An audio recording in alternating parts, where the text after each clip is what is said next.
It's a miracle. It's a miracle. Internet usage doubled in 3 weeks, and yet I press a button and here you are. And that's really cool. None of you are here yet, but it's pretending that you're here. Well, there we go. Locksmith Guy and everyone else in the room. I'm here with Taylor. You can't see Taylor because you're on Instagram, but I'm in other places too. We're everywhere. I hope everyone's healthy and well. I hope that you're finding peace of mind. I hope the people you care about are okay. This is the slog no one asked for, but we are in it. Taylor, how are you today? Doing well. Happy Thursday. It is indeed Thursday. So people show up and they say to me, give us tactics. What should we do in the next 2 weeks? How do we maximize profit or just survive the crisis? What's the secret? And I say, I have no tactics. I have nothing.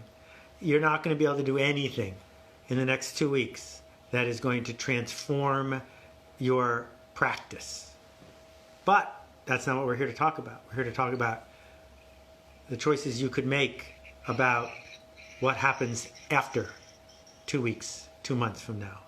Because this is the moment to start planning on who you're about to become. So I just stole Taylor's thunder there, but is that what we came to talk about today? Yep, you got it. That's exactly it. So go ahead and riff. We already have some questions coming in, so keep dropping them below. But yeah, so happy to be here. There's two choices, right? Like the tragedy that is around us is real. It cannot be minimized. And if you're ill or you've lost your job, it's real. But the thing is, if you're a grown-up, you've lost a job before, you've lost a relative before, you've had health problems before. The difference this time is that everyone else has it at the same time. The difference this time is that it's amplified because it's all around us. And we are totally entitled to feel the way that we are feeling because it's all around us. So what will we do with that? Well, some people we engage with say, I don't have time for this. I need to spend more time fretting and worrying. I need to spend more time checking the news, making sure I'm totally up to date, and mostly worrying. But what you may discover is that spending time doing that doesn't actually make anything better. And the other alternative is to say, I didn't ask for this, I don't want this, but a window of time just opened up, and I could see possibility if I wanted to. And I could make the choice to start leveling up. I could make the choice to start seeing others where they need to be seen, leading to connection, leading to care, leading to generosity. I could make the choice to become fluent in Esperanto. I don't know what it is, but there's a bunch of skills that you can own for the rest of your life. Real skills. Some people call them soft skills. The skills of being brave, of being a human, of being aware, of making better decisions. Why not go make that choice? Netflix will be fine if you don't check on it for a few hours. And I guarantee Twitter will be fine without you.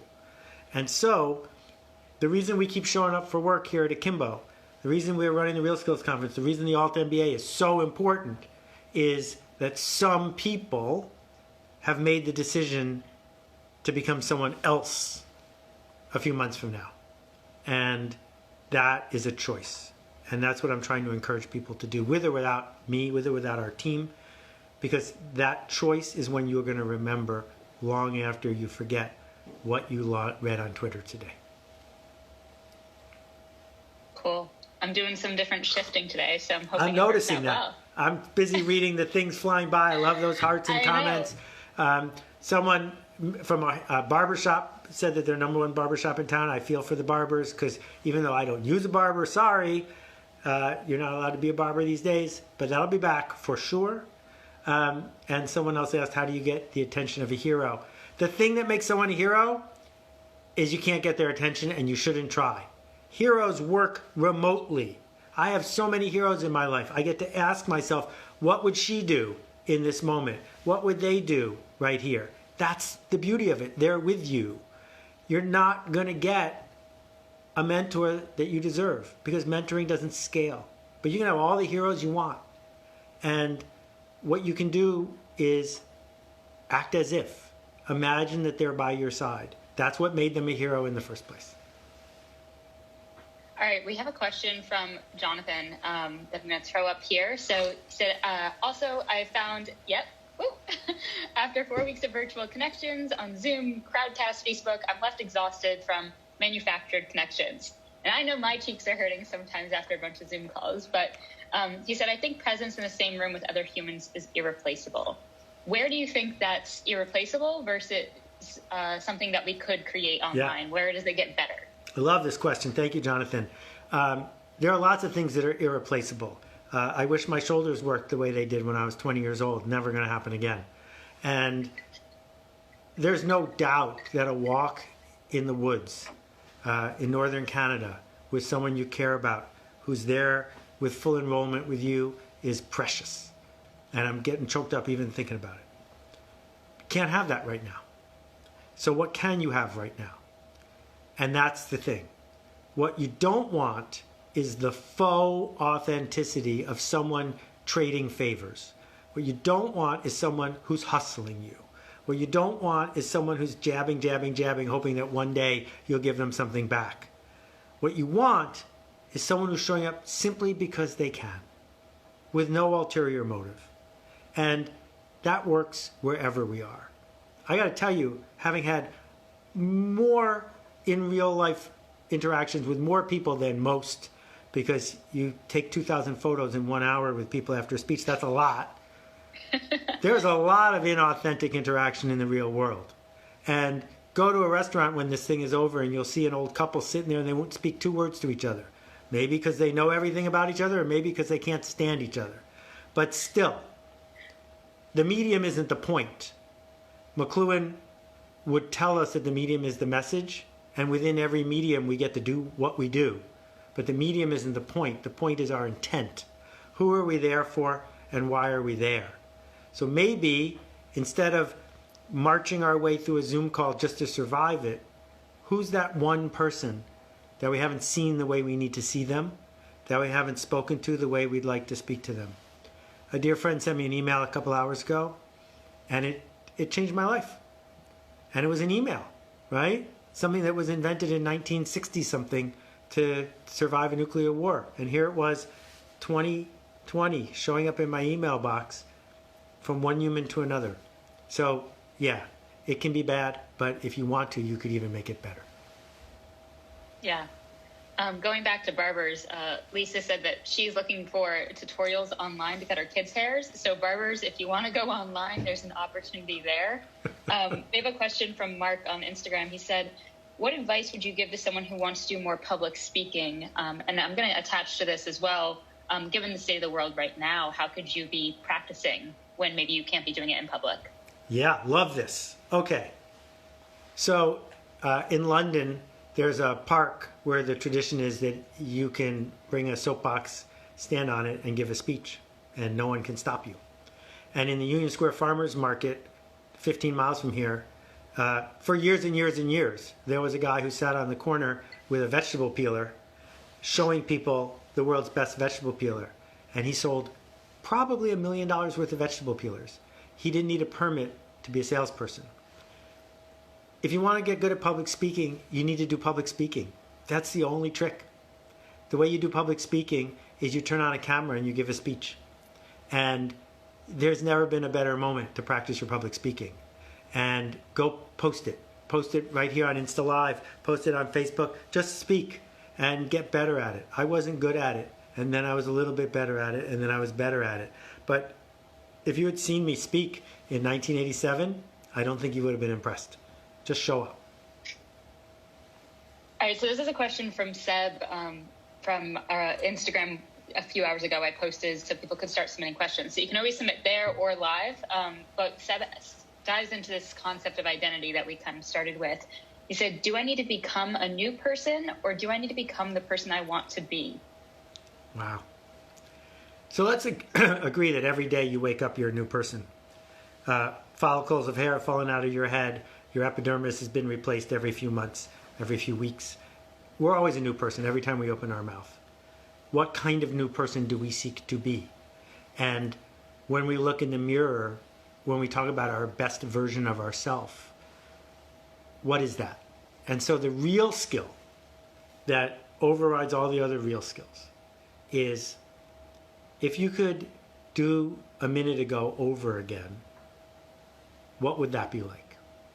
And if you could do tomorrow over again, what would that be like? Because you don't get a chance to do a minute ago over again, but you do get a chance to do tomorrow over again.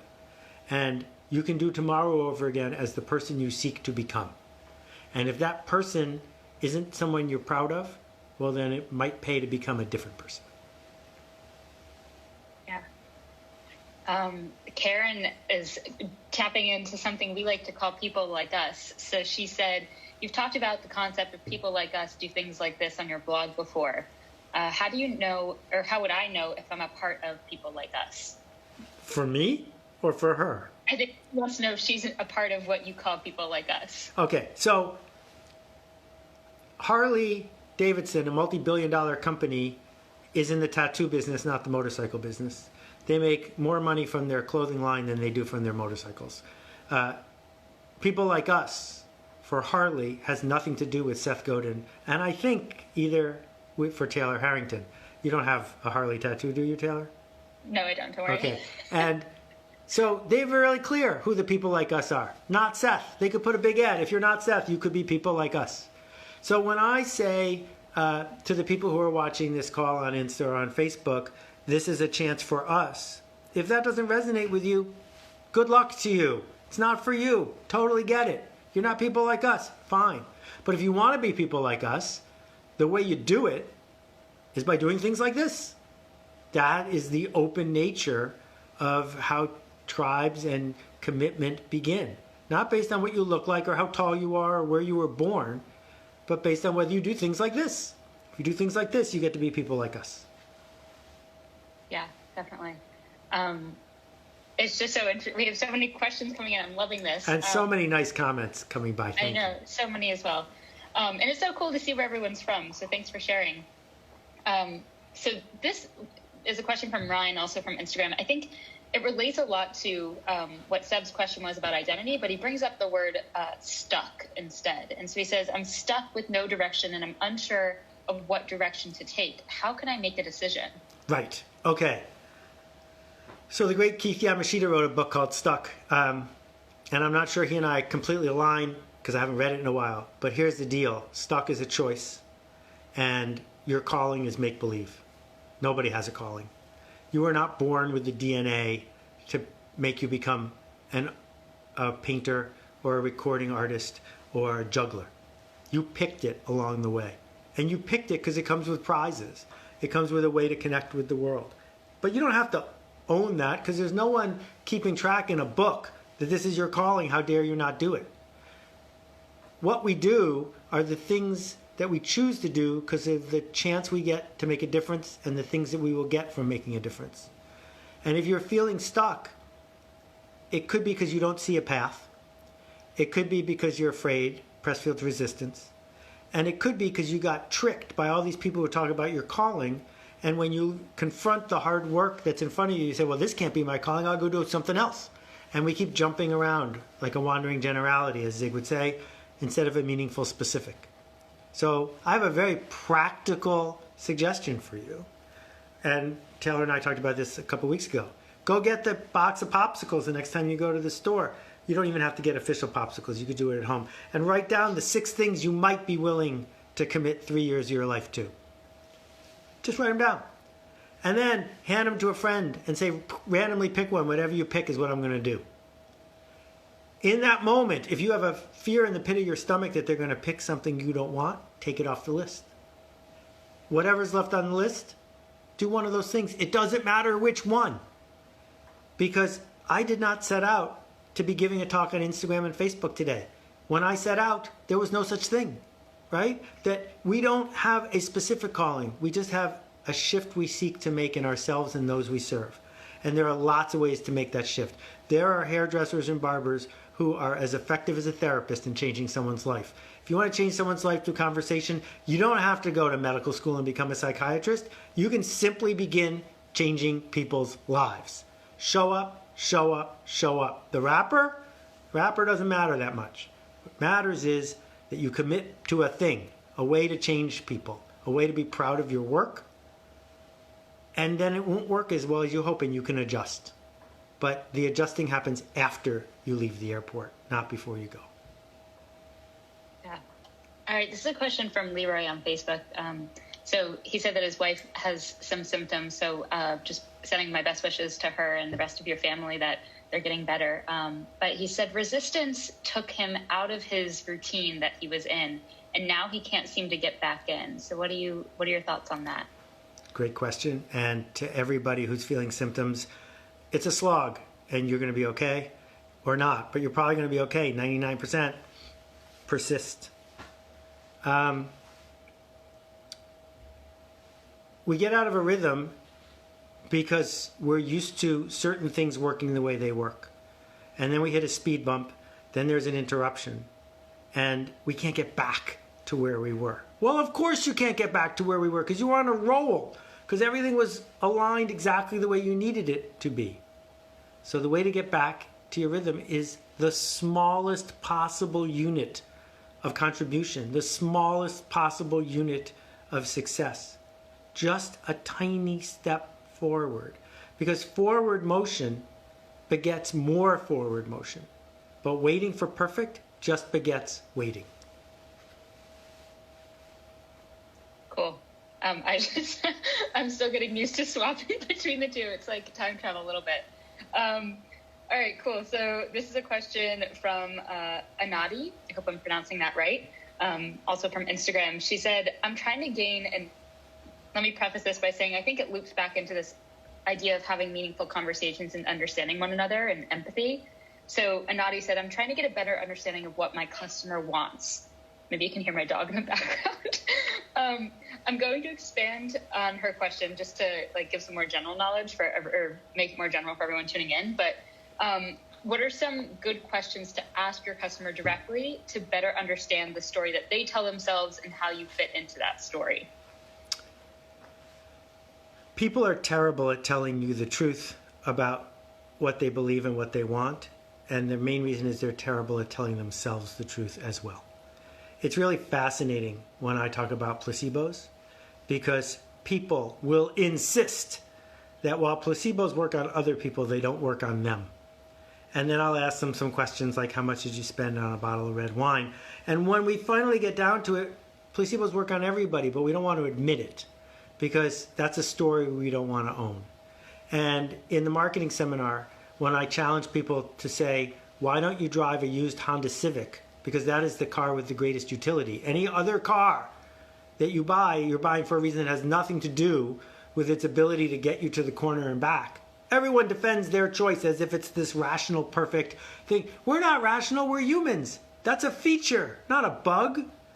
And so you can't ask people to tell you the answer, because they're going to come up with their justification. What you can do is watch them. What you can do is give them choices A or B. What you can do is figure out people like this, when they do something like that, what do they have in common? You know, I had a relative years ago who defended her fur coat. She had a fur coat because it was warmer and she lived in a place that was cold. No, that's a good reason for a beaver to wear a fur coat. Humans don't wear fur coats because it's cold. They wear fur coats because of the story they can tell themselves. And so what we get the chance to do when we learn to see as a marketer is to figure out, oh, these people have something in common. And when you offer people who have this in common something, they tend to do that. And so we get to do that with practice. That this idea of perception of what people want, that's why this kind of marketing is such a skill. That people, I like to give the example of John Hammond. So John Hammond discovered, as the A&R guy at Columbia Records, ready?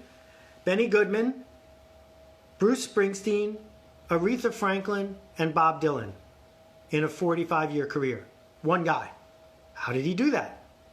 It wasn't that he liked all music equally. It's that he had what they call a good ear. He knew what other people would like. He didn't do it by asking people questions. Rick Rubin didn't spend a lot of time asking people if they were going to like the Beastie Boys or not. He made assertions that people who like this might end up liking that. And it takes guts to do that, because you're going to be wrong. So then do it again. All right, I'm cool. I'm ranting a lot today. I'm sorry. It's okay. It's worth it. Yeah, we have so many great things coming in. And it's cool because so many different things, too. I feel like this is a nice eclectic live, which I'm loving. So this is from Pilly, and I was just trying to pull up your blog because I know there's a blog that I read recently about this, but it was from like years ago. So she asked the question, or he asked the question of what is better, and where can you have a better impact?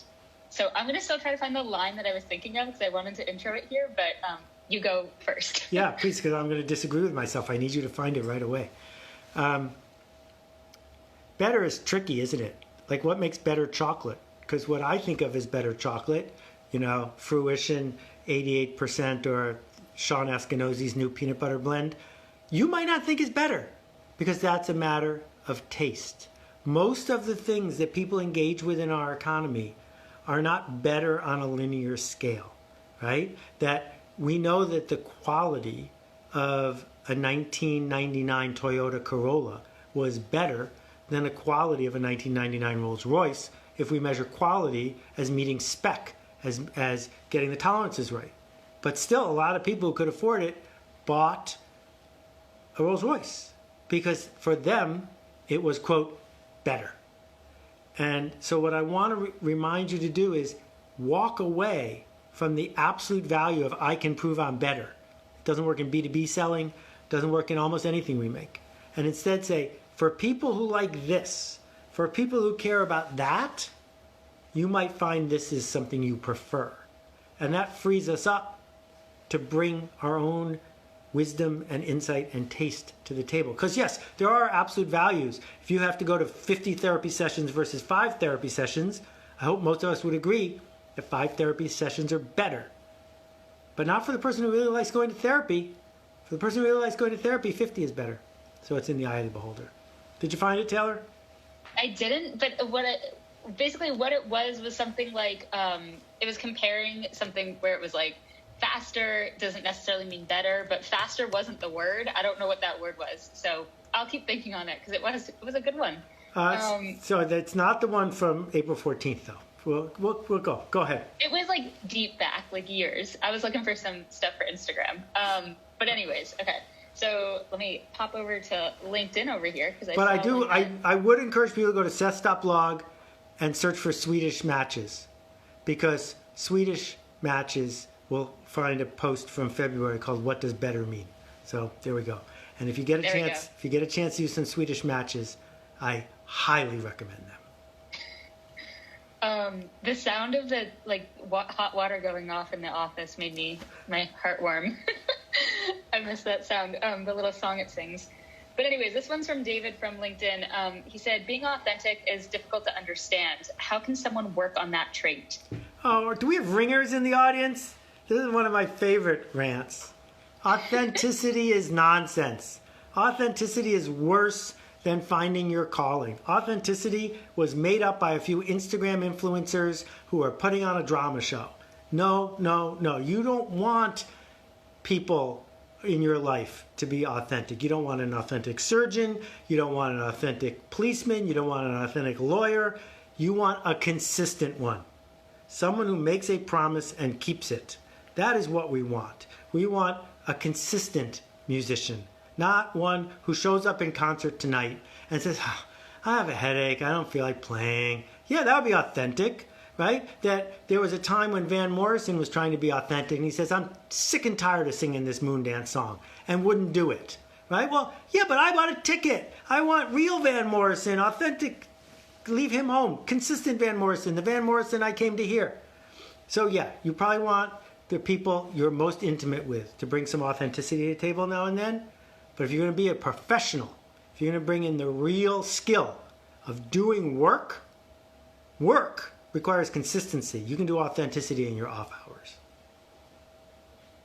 All right, cool. We have a question from Instagram from Carly, and I'm getting some Purple Cow vibes from this question. How do you get the word out about something that you're working on and you want to stand above all the noise? Right. So how do we get the word out? And what social media has done is tricked people into thinking that the goal is to be more famous than everybody else. More likes, more followers. Infinity is what we're seeking. Excuse me. When I was at Yahoo, Yahoo was the center of the internet. It was all there was Yahoo. And Yahoo had an ad on the homepage. If you bought the ad on the homepage of Yahoo, you were the winner that day. The ad was sold out a year ahead of time. And no one who bought the ad on Yahoo is around today. You never heard of any of these guys because that wasn't